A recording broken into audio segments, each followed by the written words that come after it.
कि देखो बाबा जी लोग नृत्य कर रहे हैं या किसी का ऐसा, ये नाचना गाना क्या है, क्या जाने, जैसे अपने लोग नृत्य करते हैं। ये अगर भाव है कि चार लोग देख करके कहें कि वाह कैसा नृत्य है, और हमारे अंदर ये भाव है कि वो वाह बोले, तो वो उपासना नहीं होगी, वो वासना होगी। और अगर हमारे हृदय में कि मेरी महारानी जो लाडली जो विराजमान है और उनको सुखी करने के लिए हम, बहुत बड़ा साधन है भगवत प्राप्ति का। ये जो नृत्य है ये बहुत बड़ा साधन है। मतलब इससे लाडली जो बहुत जल्दी रिझ जाती है। हमारे रिझवाल ठाकुर हैं, मधुकर शाह जी राजा थे पर परम वैष्णव भी थे, तो दिन भर तो अन्य सेवाओं में भगवत सेवा और राज सेवा, पर रात्रि में वो एकांत में जाकर के शयन के समय, जब श्री ठाकुर जी महाराज का शयन होता, उस समय अपने चरणों में नूपुर बांध करके और भक्तजन ताल मृदंगादि के द्वारा संगीत, और वो नाचते थे। नृत्य में वो इतने बेसुध हो जाते थे कि मैं नाच रहा हूं इसकी स्मृति गई, प्रभु को रिझाने के लिए। नियम था, रोज नियम से।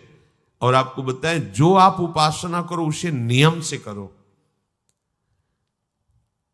एक हड़िया सराय है, प्रयाग से 6 कोस की दूरी पर।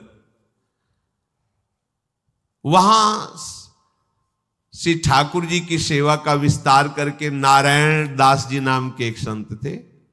वो जब श्रृंगार कर लेते तो बहुत जोर से फिर नाचते थे, घंटों नाचते श्री ठाकुर जी के आगे।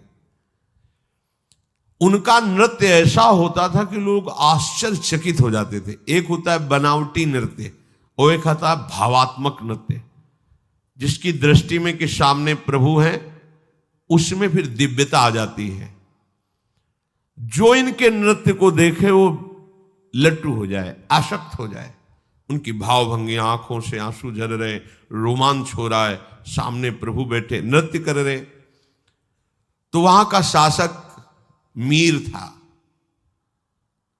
उसने जो सुना कि हड़िया सराय में कोई संत आए हैं, बहुत विचित्र नृत्य करते हैं और बड़ी महिमा है, सब देख करके आश्चर्यचकित हो जाते हैं। सराय होता है जब बहुतायत हो, जैसे वृंदावन को संतों की सराय कहा गया है, यहां संत गली गली संत है। हड़िया सराय में मलेच्छों की बहुतायत थी। संतों की महान महिमामयी वृत्ति यही होती है कि जो अभक्त हैं वो भी उनको देखकर भक्त बन जाते हैं। वहां ठाकुर सेवा विस्तार करके नृत्य किया तो वहां के मलेच्छ प्रभावित हो गए और मीर साहब को सूचना दी, जो वहां के राजा थे। उन्होंने